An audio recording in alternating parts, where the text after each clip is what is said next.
madax dhaqameed aqoon-yahan iyo mas'uuliyiin kale oo ka turjumaya taageerayaasha xisbiga mucaaradka ee waddan ee daafaha iyo deegaanada gobolka Sanaag oo maanta shir saxaafadeed ku qabtay gudaha magaalada Ceerigaabo ayaa waxay halkaasi ka soo saareen go'aamo ay ku muujinayaan halka ay ka taagan yihiin xukuumadda cusub ee madaxweyne Muuse Biixi Cabdi soo dhisi doono waxayna sidoo kale taageerayaashan iyo mas'uuliyiintani taageerayaasha kale ee ku nool gobolada Somaliland ugu baaqeen inay ka soo qayb galaan shir lagu qaban doono gobolka Sanaag gaar ahaan degmadiisa Ceerigaabo iyagoo ka hadlaya arrimo kalena waxa hadaladoodii ka mid ahaa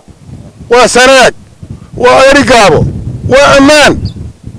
waa meel dadkiisa iyo ummadiisu ay ogoshahay laakiin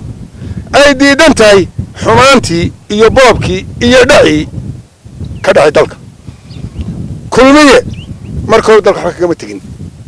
bad bari meel wax kaga tegin muxuu soo korayay marka muxuu soo korayay marka tii hore waxa ka helay tii hore u dhici waay tan boob ku shubtay hal xaaraan in irik xayaa ma dhasho waxaanu kaloo isla qaadanay ama la isla gartay maamulka Muuse Biixi uu hogaaminayo inaanan la shaqayn markaana laga yeesho ama laga fakaro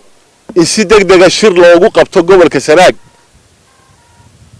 ay isugu yimaadaan taageerayaasha iyo siyaasiyiinta xisbiga wadani wixii halka ka dhacay Somaliland talaanu isaga noqonayna tala qaran baan ka yeelanaa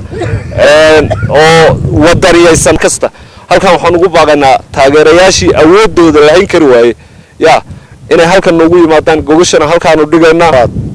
waxaan leeyahay shir ayaa halka gogashaan ku dhigaynaa gogashiisi waxay taalaa gobolka Sanaag degmada Ceerigaabo waxaan ugu baaqaynaa ciddii ka tirsanayd xisbiga wadani lixda gobolba halkala gooshu taala waxaan ugu baaqaynaa nabadgelyo gobolka Sanaag waxaan ayidsanahay ragii halka ka hadlayay dhammaantood hadalkii ay soo jeediyeen ee ahaa yacni maaragtay wixii dhacay 13 bishii November inaanu jilci mayno boobka u jilci mayno kulmiye halkeenni baynu ka wadaynaa insha Allah waxaan inoo rajaynayaa doorasho xaq iyo xalaal ah inaynu heli doono waxaan leeyahay doorashada gacan ku rimiska ee boobka haddii aanu nahay taageerayaasha xisbiga wadani ee gobolka Sanaag waxaanu ka yeelan doonaa tala adag oo midaysan mana aqbalayno mana yeeli doono ciidamada xooggan ee la soo duldhigay Sanaag war Sanaag dhibi kama taagna ciidamada xoogga ee dhibta badan loo keenayna halna laga dulqaado doorashadii ka dhacday 13 ka dhacday dalka ee la boobay ee xaaraanta